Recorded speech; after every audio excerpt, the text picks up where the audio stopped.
नमस्कार प्रेक्षकांनो, थोडं तुझं थोडं माझं या मालिकेच्या येणाऱ्या भागामध्ये जबरदस्त असा ट्विस्ट येणार आहे. प्रेक्षकांनो, आपण बघितलं इथे गायत्री आता मानसीला घरातून बाहेर काढण्यासाठी पुरेपूर प्रयत्न करते आणि तिला त्रास देण्याचा सुद्धा खूप जास्त प्रयत्न करते. जेव्हापासून इथे मानसीने तेजसला निर्दोष सिद्ध करण्यामध्ये त्याची मदत केलेली असते आणि सगळ्यांच्या विरोधात जाऊन तिने तेजसवरती विश्वास ठेवलेला असतो आणि त्याला कठीण प्रसंगामध्ये एकटं न सोडता त्याच्या पाठीशी खंबीरपणे उभी राहिलेली असते.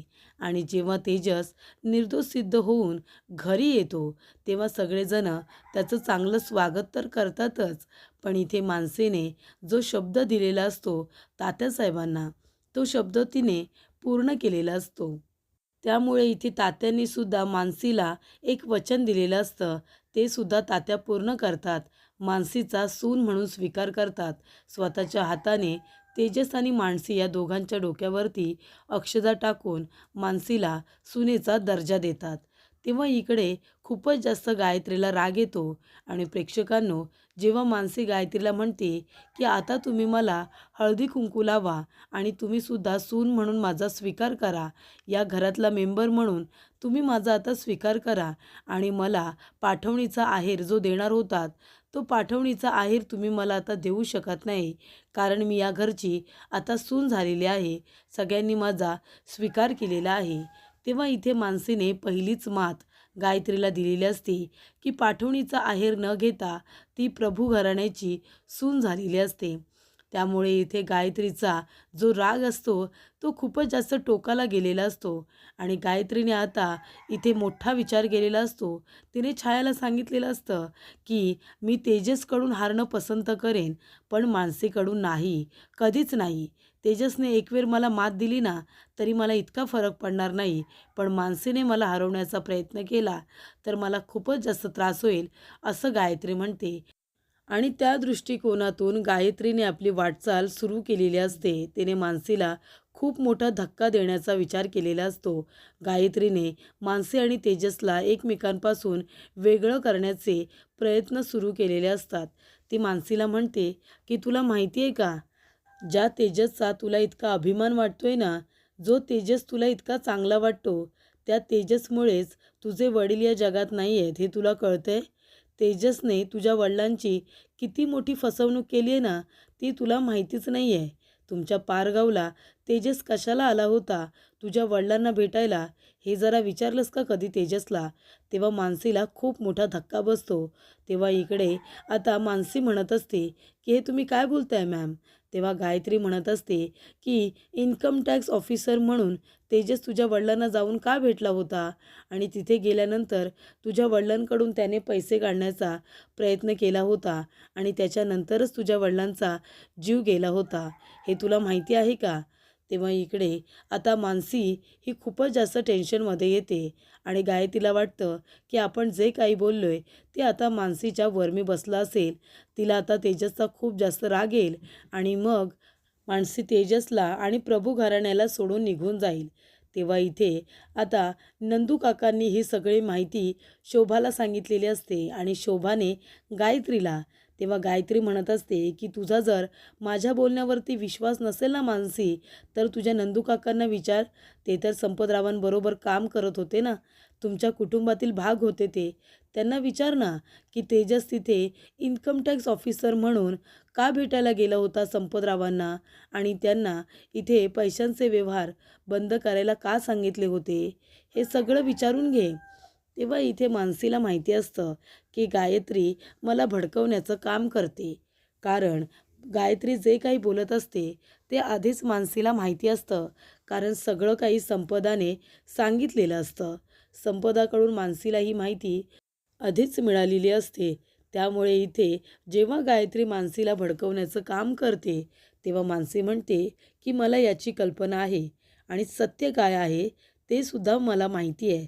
त्याच्यामुळे इथे आता गायत्रीने भडकवल्यानंतरसुद्धा मानसी तिला शांतपणे उत्तर देते आणि म्हणते की मला या सगळ्याची कल्पना आधीपासूनच आहे आणि त्यामुळे इथे मानसी गायत्रीचा जो काही प्लॅन आहे तो उधळून लावते आणि आपला संसार वाचवते.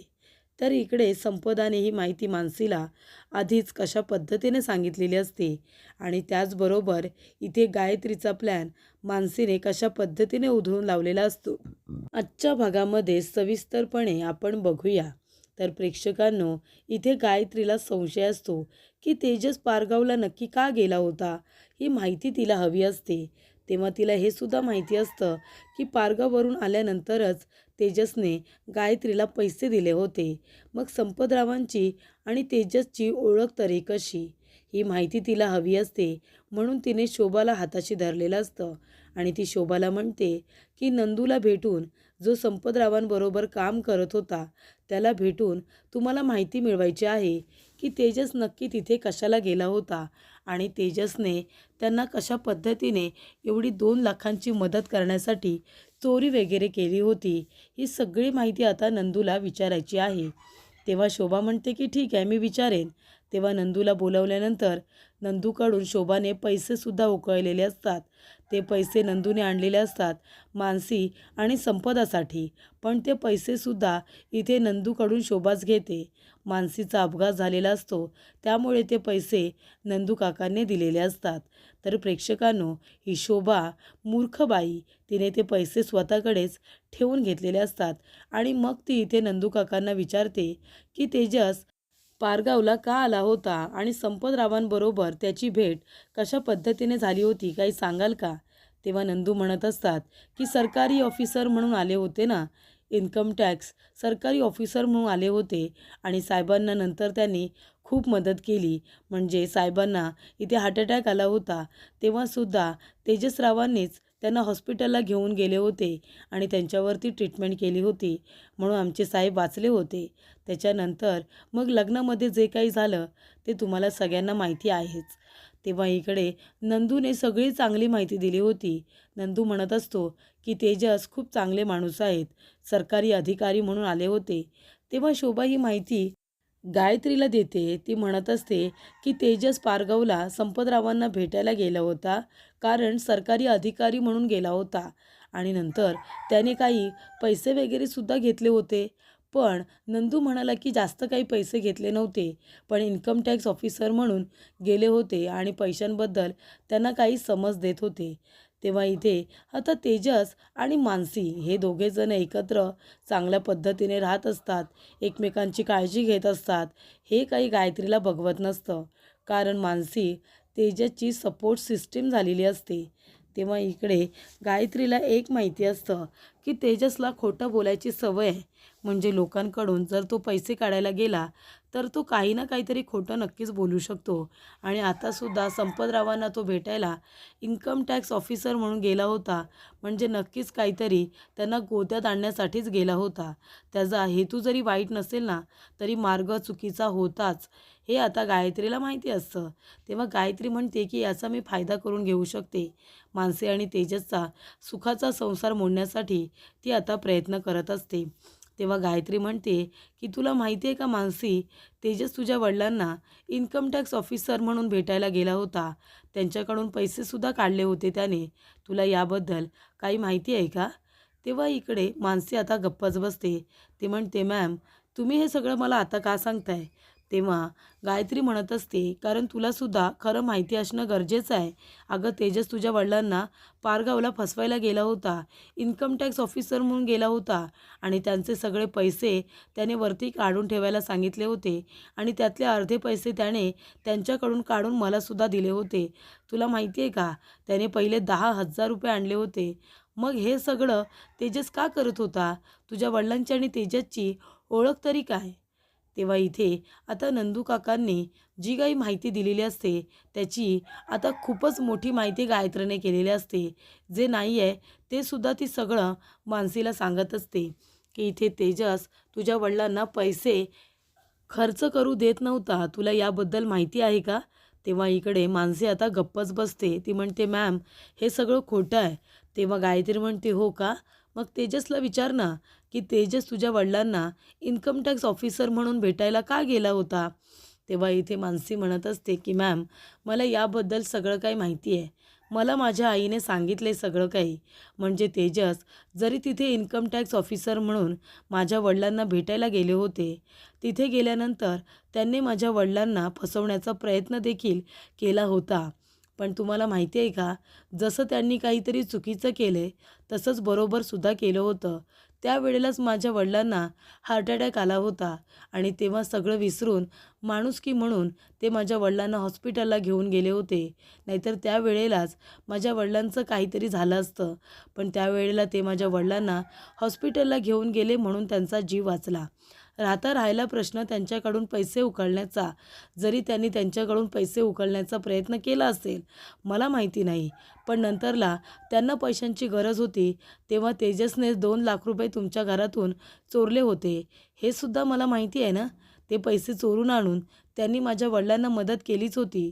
जेव्हा दागिन्यांचा विषय आला होता, जेव्हा रणजितच्या आईने माझ्या वडिलांना पूर्णपणे फसवण्याचा प्रयत्न केला होता, तेव्हा माझ्या वडिलांना घरदार सगळं माझ्या लग्नासाठी विकावं लागलं होतं.